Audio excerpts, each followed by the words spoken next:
அனைவருக்கும் ஆத்ம வணக்கம். ஞானவிதா பாரம்பரிய மூலிகை மருத்துவத்தின் சார்பாக இப்போதைக்கு நிறையா பெண்கள் மனநிலையினால் பாதிக்கப்பட்டுட்டாங்க. அதோட சிறு வயது பெண்களும் மனநிலையில் பாதிக்கப்படுத்தாங்க.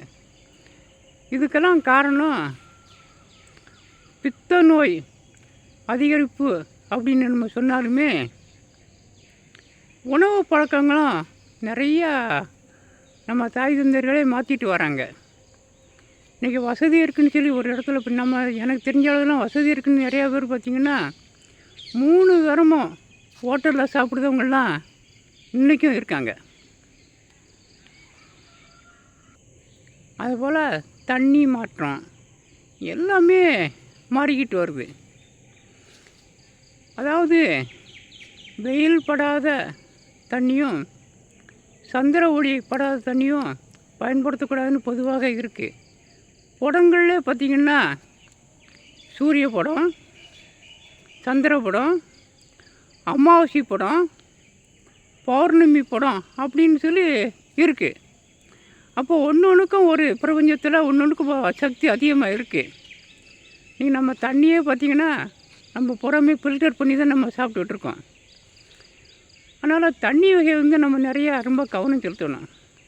இப்போ நம்ம தண்ணிக்கு பவர் ஏற்றணும்னா கூட நீங்கள் எனக்கு அதாவது சூரிய ஒளி படாத நீ இப்போ எல்லாருமே கீழே இப்போ நம்ம போர் போட்டு தான் தண்ணி எடுக்க ஆரம்பிச்சிடுறோம்.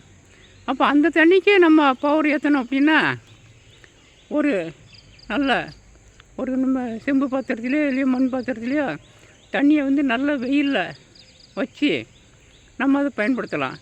அது மாதிரி இரவு நேரங்களில் மெத்தில் வச்சு சந்திர ஒளி படுற மாதிரியும் பயன்படுத்தணும். இப்போயும் பாருங்கள், பயிர்களையும் பாருங்கள், நாங்களும் எல்லாமே ஆரம்பத்துலேருந்து விவசாய குடும்பம் தான். சூரிய ஒளி படாத பயிர் போகிறோமே இது சரியாக வராது. சூரிய ஒளி நல்லா படணும். அந்த பயிர் தான் நல்லா ஆரோக்கியமாக நோய் இல்லாமல் அதே வரும். அதுமாதிரி நம்மளும் பார்த்திங்கன்னா இன்றைக்கி பிள்ளைகளை இந்த வெயில் படாமல் வளர்க்கும் அப்படின்னு சொல்லிட்டு வரோம். கண்டிப்பாக இன்றைக்கி நாங்கள் நிறைய பிள்ளைகளுக்கு சிலம்பம் சொல்லி கொடுக்கும்போதெல்லாம் பார்த்திங்கன்னா வெயிலில் நின்றுதான் சொல்லி கொடுக்கோம். காலை வெயிலில். அப்போ அந்த வெயிலில் படும்போது நமக்கு நேரடியாக சூரிய ஒளி நமக்கு அதிகமாக கிடைக்கி. அதனால் அந்த பிள்ளைகளும் பார்த்திங்கன்னா அவ்வளோ ஆரோக்கியமாக வந்துக்கிட்டு இருக்கு. அவங்களுக்கு கூட உணவு கூட எப்படி சொல்லுவோம்னா காலை உணவு ஸ்நாக்ஸில் எதுவும் கொண்டு வரும்போது முளைக்கட்டின தானியங்கள் இப்படி இது நம்ம கொண்டு வர சொல்கிறோம். அதனால் நம்ம பிள்ளைகள் நம்ம தாய் தப்பங்களே நமக்கு இன்றைக்கி நல்ல பிள்ளைய வரணும்னு சொல்லி இன்றைக்கி முட்டை கோழிக்கறின்னு கொடுக்காங்க. அந்த கோழியை பார்த்திங்கன்னா ஏற்கனவே கோழிக்கறி விட்டு சொல்லியிருக்கோம். இன்றைக்கி ஊசி போட்டு தான் வளர்க்காங்க. அது எப்படி பொதுன்னு வருதோ அது மாதிரி பிள்ளைகளும் அப்படி தான் வருது. சீக்கிரமாக சடங்காயிருந்தாங்க. இந்த முட்டையெல்லாம் பார்த்திங்கன்னா எந்த வித சத்தும் இல்லாமல் நமக்கு தீமையை தான் விளைவிச்சிட்டு வருது. அதனால் எல்லாமே சைவ உணவுக்கு மாற்றி ஆரோக்கியமான உணவை கொடுக்கல அப்படின்னா ரொம்ப கெட்டு போகும். அதனால் நம்ம இன்றைக்கி பித்தத்தை அதிகரிக்கிறதுக்கு நிறையா காரணங்கள் இருந்தாலுமே நம்ம உணவுகளை மாற்றணும். அதே மாதிரி அவங்களுக்கு வாசி யோக பயிற்சி கண்டிப்பாக சொல்லிக் கொடுக்கணும். பள்ளிக்கூடத்தில் இப்போ நிறையா சொல்லிக் கொடுத்துருந்தாலுமே வீட்லேயும் அவங்களுக்கு யோகா பயிற்சி அப்படி இப்படின்னு நிறையா நம்ம தாய் தகப்பங்களை சொல்லிக் கொடுக்கணும். நல்ல உணவுகளையும் நல்லா கொடுக்கணும். அப்படி மீறியும் மனநிலை பாதிக்கப்பட்ட பெண்களுக்கு நம்ம ஏவல் தைலம் அப்படின்னு நம்மகிட்டே இருக்குது. ஏவல் தைலம் இருக்குது. பிரம்மமுனி சூரணம் இருக்குது.